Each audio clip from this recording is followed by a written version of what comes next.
What's up, Pleasantville? I'm Joanna VanTrees, the newest board member at PCTV and today's host. It's so much fun to be back to host the second episode of What's Up, Pleasantville. This week's focus is on some people in the village. In a bit, you'll get to see some of the youngest residents because PCTV was there covering the Ragamuffin Parade and Harvest Day. But before that, I want to highlight two residents who have really interesting jobs. They're professional matchmakers right here in Pleasantville. Last week, I sat down at Pub Street with Pleasantville residents Lisa Clampitt and Beth Mandel, their colleague Morgan Preskrat, and celebrity matchmaker Bonnie Winston. Take a look.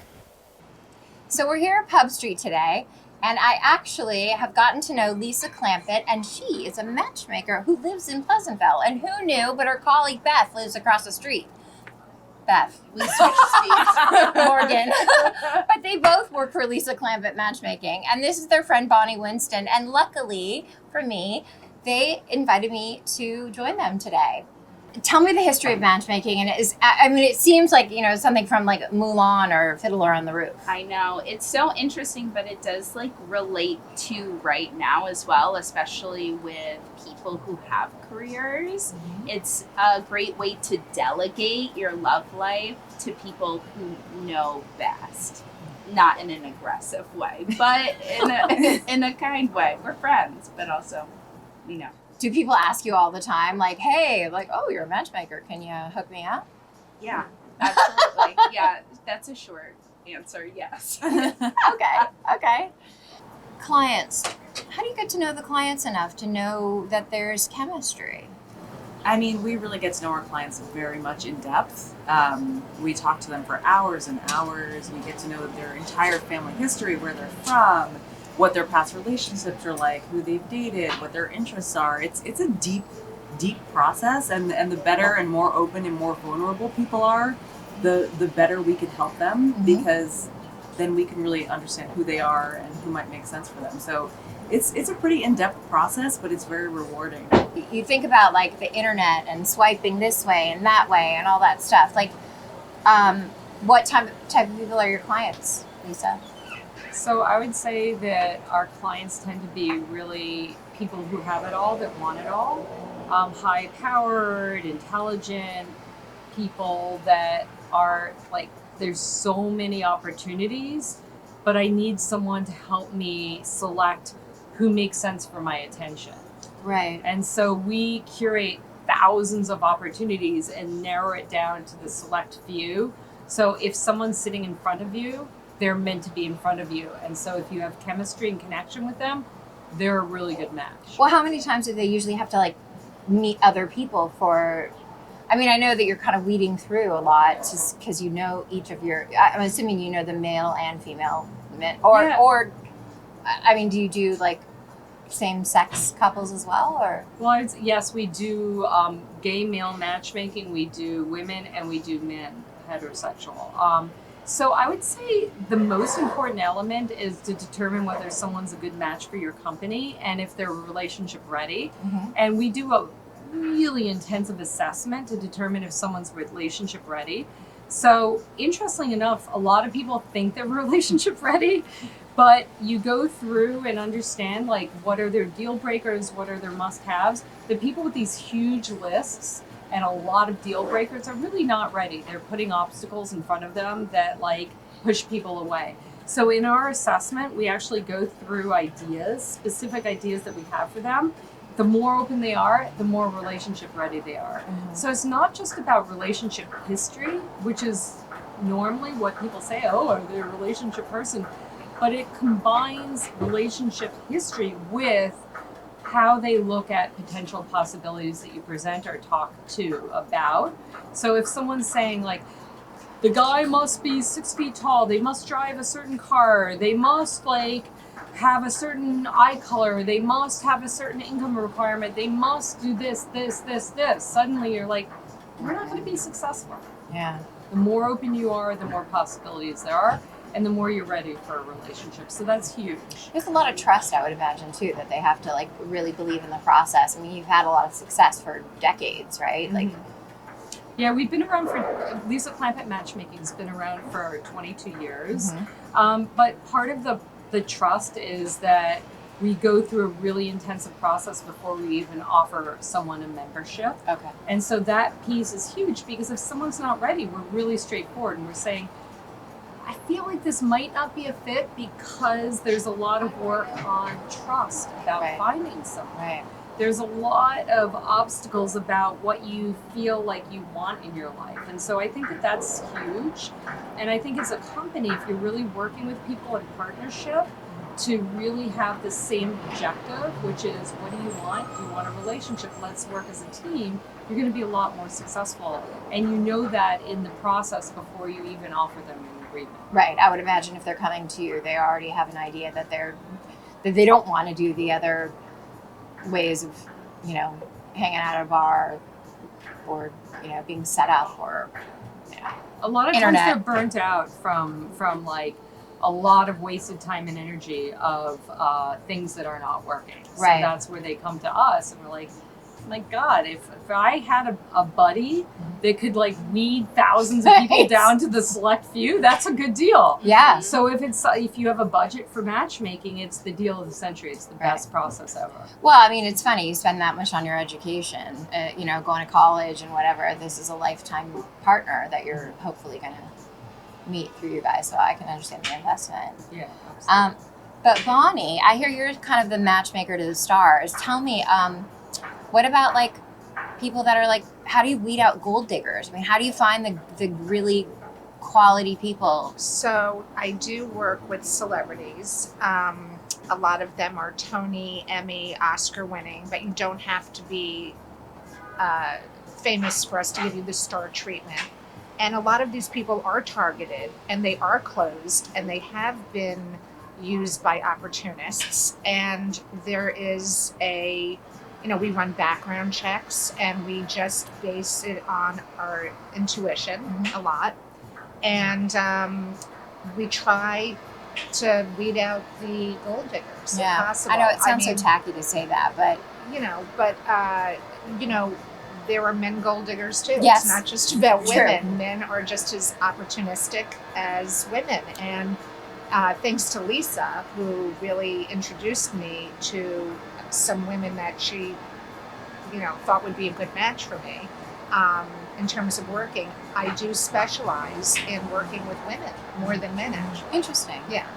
So successful women come to you and they're like, I'm done dealing with this. Yeah, there's a lot of Doing it myself. dating app fatigue. Yeah. And that's the thing. And so we, take over for them. How pretty has the much. internet affected your business? The internet, it is definitely can be successful, but there's a lot of falsification on it. And so you have to do a lot of work to find out the person's last name without giving your information away so that they can find you. It's sort of, Yeah. a process. And also, if somebody's on the internet and they're swiping and they swipe 20 times and then they go to sleep and the next day they have 3 mutual matches, 17 people have dismissed them. And it's like dismissing, you feel rejected. Yeah. So, it's like people outsource, right? Especially successful people. They outsource. They don't drive. They take Ubers. They don't cook. They, have a chef. They have a trainer. And they outsource their love life. Like Lisa was saying, it's why not have somebody do it for you? Yeah. That's experienced. It's interesting too, because I'd say that, like, if you think about it, how the heck do we know how to date successfully? Like, we're expected to know how to date successfully. And the reality is there's so many questions all of us have. Even us as matchmakers are like, oh my God. Yeah. Let me talk about, like, what do you do now? How do you do this? And the reality is that, like, everyone can use a coach to help little nuances of, like, what do I say? I just had a coaching call today with someone who's been in a relationship for a couple months, and it's like, he said this and I responded this, and I was like, that's a great response, and this is what other tool you could utilize to maintain a relationship and make it successful. If So we you all don't had just that- make the match, you actually keep it going. Oh, 100%. Okay. We coach for the rest of their lives, honestly, through marriage, through relationship. And so the idea is that we think that we should know how to have healthy relationships. Communication is very challenging. And we're saying like, oh my God, so I'm triggered by this. Okay, I get it, but this is not your history. How do you respond and connect in a relationship that is a present, healthy response? And so as matchmakers, we're coaches, and we really help people not only find relationships, but it's for long-term compatibility, and we help them create the communication patterns that are healthy. Yeah, that's interesting. Huge. Yeah. So is it sort of would they just pay a flat fee, and the next thing you know, they have you for the rest of their lives For coaching? us, in our company, yes, we want to preserve our investment, which is, you know, as your matchmakers, success. this is successful. We want to preserve that. That So makes sense. we work really hard at being available, ongoing, to sort of understand like what are the obstacles that come up? How can we help? Yeah. And it really is about, if there are no red flags like abuse, alcohol, etc., it really is about communication patterns that are dysfunctional. How can we help adjust healthy communication patterns? So that's huge. Well, I know you have a master's in social work. Yeah. So I'm assuming you use a lot of those skills that you learned to be able to kind of communicate with your clients. Yes. Do you outsource to like other therapists, psychiatrists, when you see kind of a relationship pattern building? I mean, I feel like as a parent, I really feel like people don't realize that they should take parenting classes. Like, you don't just know. I mean, even if you had a great parenting life, childhood, whatever, you don't just know all of a sudden how to be a good parent. So do you like help? I would assume that you kind of outsource with other. So what's really important about matchmaking is we're coaches, we're not therapists. So we look at communication patterns, we look at constructive dating patterns, but we do not go Into the historical, Okay. Therapeutic histories, especially things like trauma or anything that is really triggering bad patterns. That's a therapist. And for us, I find that we're really like good at coaching and thinking about like, how can you date better? How can you communicate better? But it's very different than therapy. And so It's kind of a positive side of it. it's very positive. Honestly, it sounds like great fun. It's so much I fun. mean, we have the best time. When it works, you guys like you're creating love. Yeah, and we're networkers. Like, you know, we're all always collaborating and networking and having so much fun. I mean, what more than to talk about like love? Yeah. How fun. So fun. Yeah, it's great. It's a positive version of social work. Yeah. Thank you guys so much for coming and like letting me join your little. More importantly, are you single? I see, I knew you weren't getting out. I'm working on that. You're so foxy. Who do we have, girls? We got Okay, we're gonna present, you know, anyone in our path that's single is in trouble. That's all I'm saying. Thank you. All right. Thank you so much for hanging with us at PCTV, and we really appreciate it. And to our residents in Pleasantville, how fun is that we have 2 matchmakers in Pleasantville? Any right. single people. Bye. Every time I hear the word matchmaker, I think of Fiddler on the Roof or Mulan. Anyway, as you can see, our village has so many interesting people. We at PCTV want to know your ideas of who and what you wish to highlight. In addition to our village meetings and our school board meetings that we air and have on our website, we want to know of your favorite business or restaurant, or if you have an event that you want us to share on our next broadcast. You may be thinking, what's up in Pleasantville soon? Well, there's always something coming up. Our varsity football team is still undefeated. They won their first playoff game last week against Pearl River, and this week's playoff game is against Ardsley at our own Parkway Field at 7 o'clock on Friday. Go cheer them on. Next Thursday is Veterans Day. Please come and honor those who served. The ceremony takes place at 11 o'clock in Memorial Plaza. At the 11th hour of the 11th day of the 11th month, PCTV will be there. Feel free to say hello.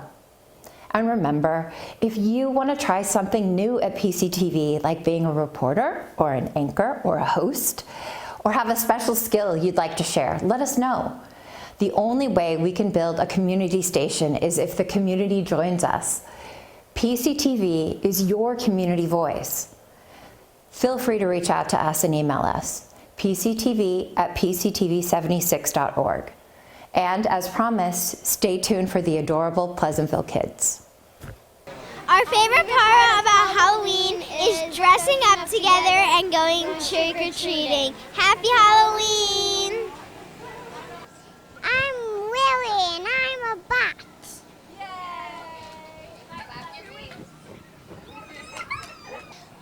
Hi, my name is Sienna and I'm a vampire.